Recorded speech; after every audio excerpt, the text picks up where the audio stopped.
So now let's move into the field of surgery. And I'm going to take you through a few examples, fairly famous examples of where surgery has been performed.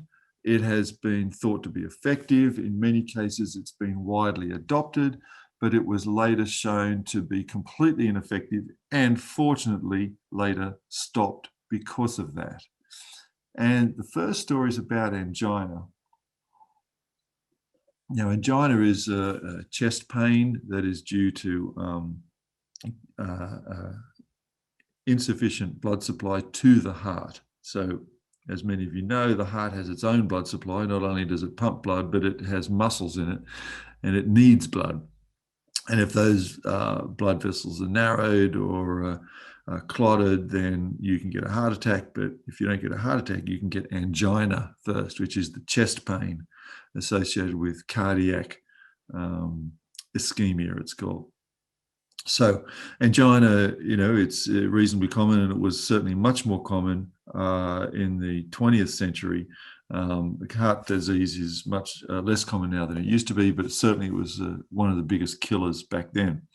Now, in 1939, so this is going back a fair way, some surgeons came up with the idea of a surgical procedure to treat angina.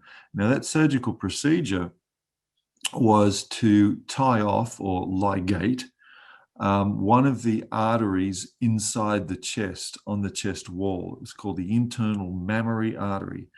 And it was one of the branches of an artery that, if you traced it back, branched also into the heart to feed the heart.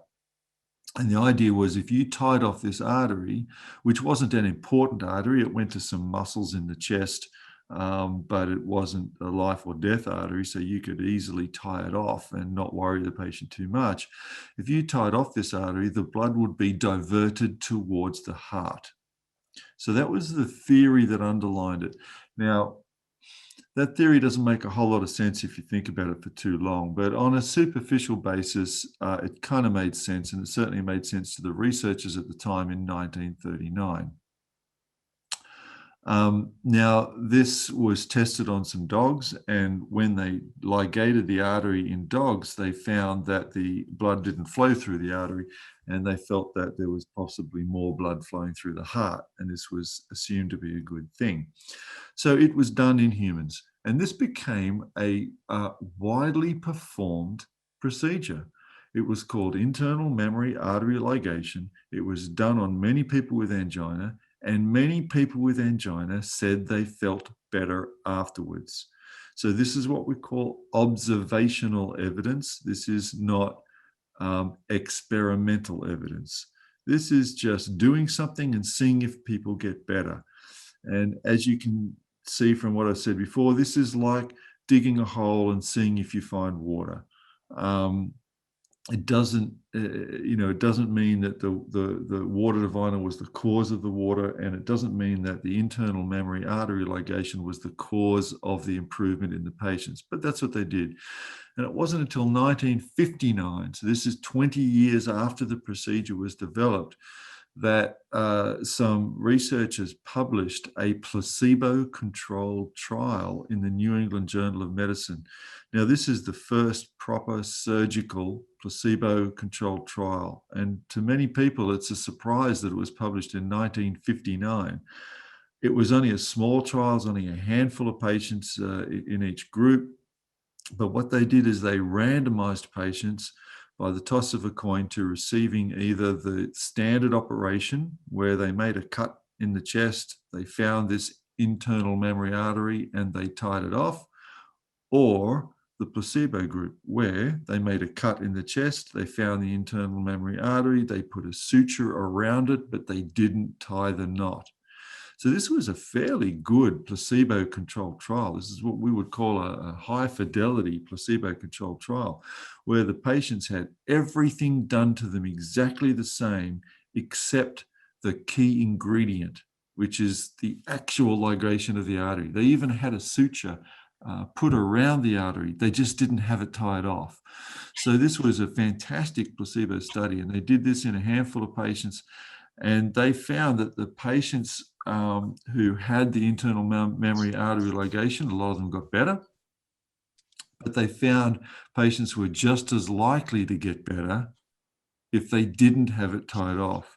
And this went to everything. This went to, they did cardiac stress tests, they put them on a treadmill, the whole bit. People got better, but they weren't any more likely to get better if they had the procedure. So this meant that the procedure didn't work. We'll talk later about why the patients got better, because that's an important question. But the bottom line is that the patients got better, and it wasn't due to the surgery. So fortunately, after that, the surgery was stopped. It was no longer done. It's certainly not done today. It's a historical procedure.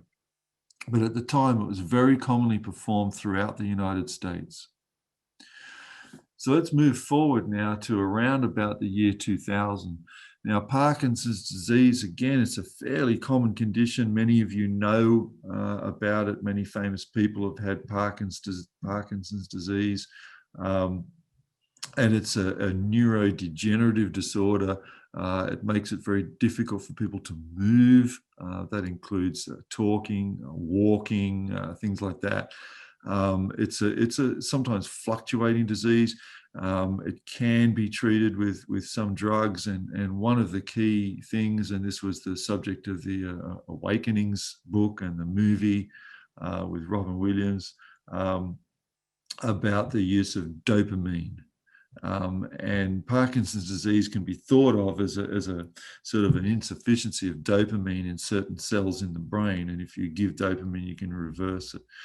Of course, it doesn't last that long, and it's not that great. But anyway, dopamine certainly can give you a dramatic response initially. So what surgeons did and researchers did is they said, why don't we transplant the dopamine producing cells from the brain of a fetus and put it in people's heads? The cells will then live and they will produce dopamine and they will cure the patient's Parkinson's disease. It's a fairly radical idea, but this was the idea. And again, it kind of made sense. So they did this procedure, and they did this procedure by drilling a hole in the skull, going down into the brain and transplanting these fetal cells to produce dopamine in the brain of the Parkinson's disease patients. Now, they found in later autopsy findings that these cells actually did survive and did produce dopamine. So the mechanics behind it appeared to work, but did the procedure actually work? That's the question. So again, as you can tell from what I said before, there's two ways of finding out whether it works. You can just watch people and see if they say they feel better, or you can actually do a proper scientific experiment where you compare this procedure to not doing this procedure, to the counterfactual. And so the initial results of this were fairly good. Patients said they felt better. Their Parkinson's disease wasn't nearly as bad. They were moving a lot better. And so this was seen to be pretty good. However, eventually, and in around 2000, 2001, they published the results of a placebo trial. And what they did is they dug holes, did these burr holes, they're called, these small drill holes in the skull, where they inserted the cells. And in one group of patients, they inserted the cells, and in the other group of patients, they didn't. And the patients were blinded. In other words, the patients were unaware which group they were in. The patients didn't know if they were in the group that got the cells or the group that didn't get the cells, the placebo group. And then they looked at how the Parkinson's disease went afterwards. And they asked patients for days and weeks and so on following, how are you feeling? How's your Parkinson's? How's your walking going? How's your speech going? And then they compared the two groups. And of course, what they found was the two groups were identical. There was no difference. So actually putting in these cells did nothing, and certainly did nothing compared to not putting in these cells. Now let's look at another experiment that was done. Now, migraine is incredibly common and incredibly difficult to treat. And many scientific discoveries are discovered by accident. They're fortuitous discoveries. And what happened once was there was a doctor who was doing a procedure which was a cardiac procedure, and it was a percutaneous procedure. So it was done through an artery in the leg, and they feed a little wire up into the heart. And what they do is they can put in some mesh in the heart in people who have what's called a hole in the heart. The condition is a patent foramen ovale, but it's a small hole in the heart that some people are born with that allows blood to leak from one side of the heart to the other. And sometimes these holes are small, they don't cause a big problem. Sometimes they can cause some cardiac and circulation problems. And now we have procedures where we don't have to do open heart surgery anymore, we can treat it. And what this doctor found was when he was doing this procedure on people for their heart, they were saying that their migraine got better. And so he became a believer that the cause of migraine was these holes in the heart. And he started doing this procedure to treat migraine, and with some success. And the patients said they got better, and many patients said their migraines never came back. So what they did was they did an experiment where they did this procedure to some patients and they didn't do it to other patients. And they asked them how their migraine was. And of course, they found that the migraine improved just as well when the procedure was performed compared to when the procedure was not performed. So that, again, was stopped. It didn't work. Now we're getting up to the current day and my field, which is orthopaedics. Now, one of the most common procedures in shoulder surgery is arthroscopy or keyhole surgery to do what's called a decompression. And this is where we kind of clean out the shoulder and shave off some bone and remove a bursa for people who have difficulty lifting their arm because of inflammation and degeneration in the shoulder. So it's normally in people over 40, people often in their 50s, 60s and 70s that have this procedure.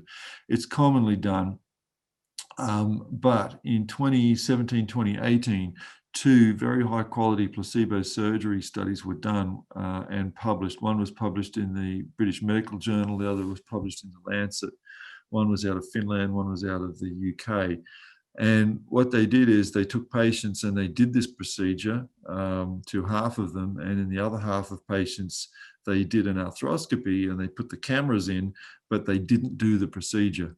So this was the placebo group. And they found that the complaints of shoulder pain and function and movement afterwards were no different between the two groups. Now, this was thought to be the case beforehand, but surgeons were still doing the procedure because there were studies showing that it was no better than physical therapy. And yet surgeons were still doing it. Once they did these placebo studies, though, they carry a lot of weight. These all become quite famous studies, and after that it was not it's not looked on as favorably, but I must admit it's still being performed quite widely. So a lot of people still believe this works because a lot of the surgeons are behaving like the water diviners that have been told that their procedure doesn't work. They don't believe it. We'll go into that later and talk about why surgeons don't believe scientific evidence. Knee pain, this was possibly one of the most sort of newsworthy and real bombshell articles. There was 2 placebo-controlled surgical trials published. Both of them were published in the New England Journal of Medicine, which is the highest ranking medical journal in the world. One was published in 2002, the other one was published in 2013. And one was looking at patients with sort of arthritis, and the other one was looking at patients with torn menisci or torn cartilage. Now, both of these studies showed that the placebo surgery, the pretend surgery where they stuck the camera in the knee and didn't do anything, was just as good as the procedure where they cleaned out the knee or removed the torn part of the meniscus or whatever the procedure was they were testing. And these are very famous articles. There's lots of other articles that didn't use placebo that show the same thing, that it's no better than not doing it, than treating it without surgery. And it's taken a while, but certainly surgeons did not believe these studies when they were published. But there is evidence now, and we've published on this, and people in other countries have published in it. There's pockets around the world now, and in my state where I live, we have a population of around 8 million, and we've shown that the rate of knee arthroscopy for this kind of condition has roughly halved since 2011.